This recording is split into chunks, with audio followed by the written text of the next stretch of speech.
Hello everyone, and welcome back to my channel, the best place to learn about expat life, intercultural skills, and business abroad.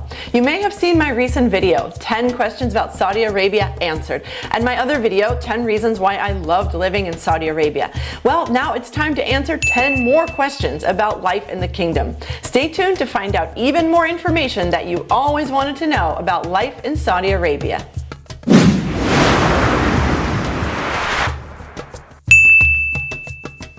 Now, as you may know from my previous videos, I lived in Saudi for 4 years, from 2016 to 2020. And for the last 2 years, I keep going back for my own business activities, so my experience spans over a total of 6 years. I really hope that this video helps you to understand in depth what life is like in Saudi Arabia. I personally had an extremely positive and, in fact, life-changing experience, so now I encourage others to open their mind and see what Saudi has to offer. Now, as for the questions, let's get right into it. But before we do that, just hit the subscribe button down below to keep getting more informative videos on living, working, and doing business abroad. Now, here we go for the questions. Question number 1. What is driving all the changes in Saudi society at the moment? If you guessed the Vision 2030, you were right.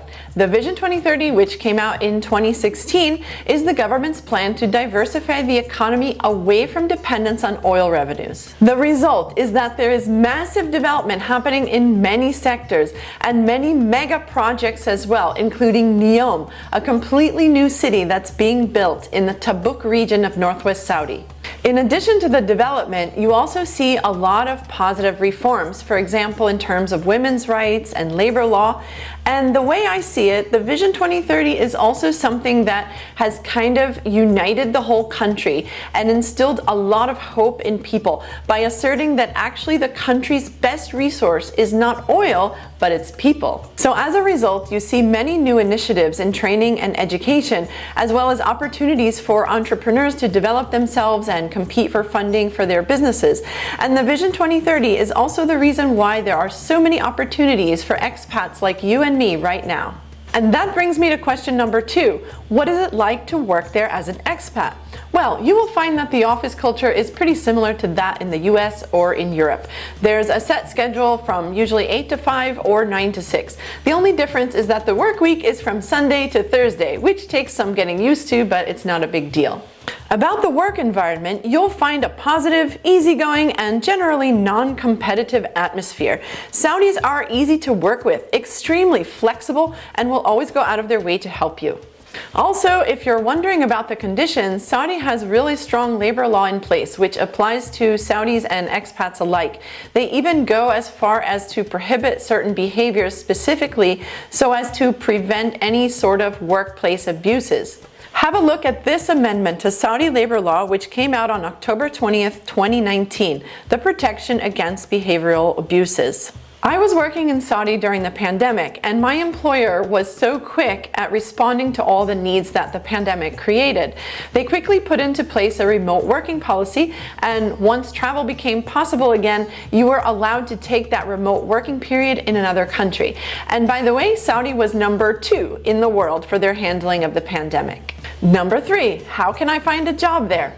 Well, the best way to find a job in Saudi Arabia is through LinkedIn. Click on Jobs. Then in the search window, put the type of job you're looking for. I put corporate trainer. Then you put the place. So I put Saudi Arabia, although you can choose a specific city also, like Riyadh or Jeddah. Click on it, and then you'll see all the jobs of that type come out. Then click the toggle for set alert.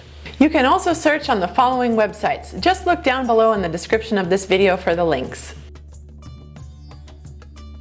And of course, don't forget to apply to the Giga projects like Neom, Red Sea Global, Amala, Al-Ula, and Al-Qudiyya. Most of the interviews for jobs in Saudi Arabia are conducted online. Once in a while, you'll find an employer who wants to fly you into the country for your interviews or maybe meet you in a major city, but most of the time it's done online.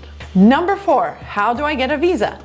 Well, once you have a job offer, the employer will process some documents there in Saudi Arabia and send them to you. Then you have to take those documents and your passport and whatever other required documents and visit the nearest VFS Tashil Visa Processing Center, which is the official agency accepting Saudi visa applications around the world. The Saudi embassies and consulates generally do not accept visa applications directly, so most likely you will go through the VFS Tashil Center.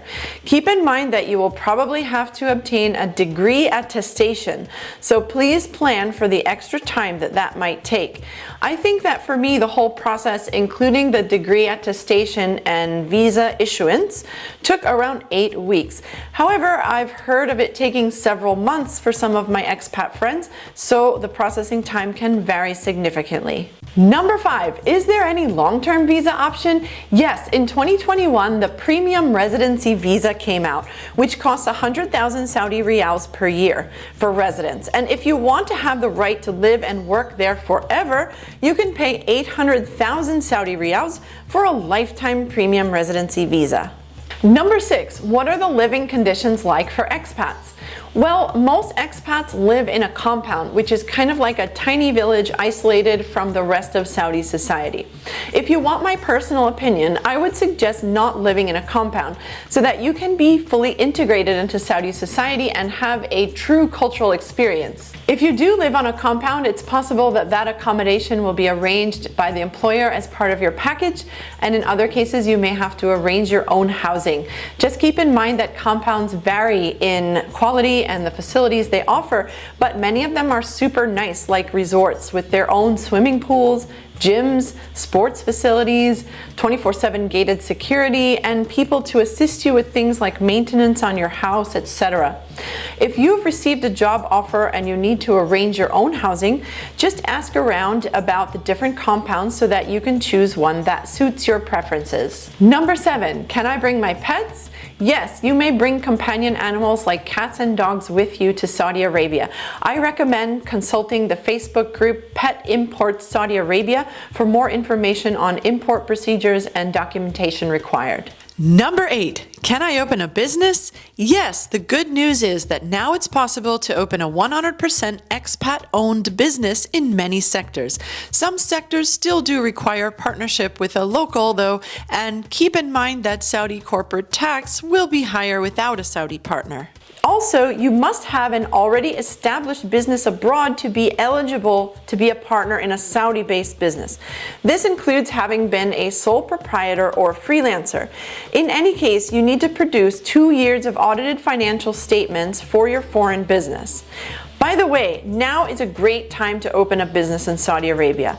Many sectors are rapidly developing and opening up many opportunities in entertainment, tourism, food and beverage, media, technology, education and training, healthcare, and more. If you need help with the logistics of opening a Saudi-based business, like obtaining a business license or finding a potential Saudi partner or business visa support or just any other information, I recommend contacting AEI Saudi. The contact details are down below in the description of this video, and don't forget to tell them that Cheryl sent you. Number 9, will I be bored? No, you will not be bored because there are plenty of things to do in Saudi Arabia. I know that the general perception is that it's all desert and camels.